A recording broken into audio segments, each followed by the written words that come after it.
আপনারা দেখতে পাচ্ছেন যে একটি বিসমিল্লার মাংসের দোকান, গরু এবং খাসির মাংসের দোকান।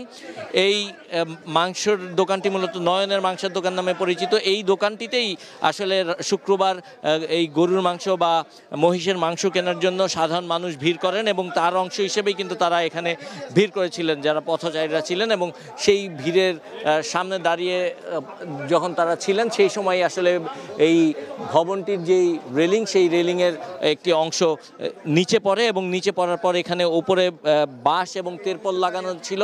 সেই তেরপলটি মাথায় পড়ে এবং অনেকেই আহত হয়েছেন, অনেকেই রক্তাক্ত হয়েছেন। এবং ঠিক ডান পাশে, আমি যদি আমার সহকর্মীকে একটু দেখাতে বলি, ঠিক ডান পাশের যেই জায়গাটি ব্যারিকেড দিয়ে রাখা হয়েছে বাঁশ দিয়ে, আপনার দেখতে পাচ্ছেন এই জায়গাটিতেই মূলত তিনজন পথচারী একেবারে পড়ে যায়, মাটিতে লুটিয়ে পড়েন এবং পরবর্তীতে আহত অবস্থায়, রক্তাক্ত অবস্থায় তাদেরকে এখান থেকে মিটফোর্ড হাসপাতালে নিয়ে যাওয়া হয় এবং সেখানে যাওয়ার পর কর্তব্যরত চিকিৎসক তাদেরকে মৃত ঘোষণা করেন। এবং এখনও পর্যন্ত এই যে ভবনটি রয়েছে, এই ভবনটির আশপাশে উৎসুক মানুষ ভিড় করছেন।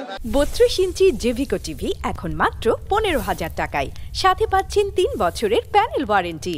ফায়ার সার্ভিসের পক্ষ থেকে যেটি বলা হয়েছে যে এই পুরনো ঢাকার যে ভবনগুলো রয়েছে, এই ভবনগুলো কিন্তু প্রায় প্রতিটি ভবনই কিন্তু ঝুঁকিপূর্ণ ভবন এবং কোনো ধরনের কোনো বিল্ডিং কোড মেনে আসলে এখানে ভবন তৈরি করা হয় না। এবং রাস্তার বাইরে অনেক অংশ জুড়ে আসলে এই বারান্দা বা অন্যান্য যেই সিলিং বা যেই রেলিং সেগুলো বের হয়ে আসে এবং এ কারণে মূলত যখন এই ভূমিকম্প অনুভূত হয়েছে, আপনারা জানেন প্রচণ্ড কম্পনের সৃষ্টি হয়েছে, সেই কম্পনের কারণেই এই রেলিংটি ভেঙে পড়ে এবং ধসে পড়ার পর এখানে থাকা যে মানুষগুলো রয়েছে তারা সেই রেলিংয়ের আঘাতে নিহত হয়েছেন। এবং এখানে যারা রয়েছেন প্রত্যক্ষদর্শী থেকে শুরু করে যারা রয়েছেন তাদেরকে আমরা জিজ্ঞেস করেছিলাম, তারা যেটি বলছেন তারা তাদের জীবদ্দশায় এত ভয়াবহ ভূমিকম্পের কম্পন আসলে দেখেননি এবং তারা সবাই আতঙ্কগ্রস্ত হয়ে পড়েছিলেন।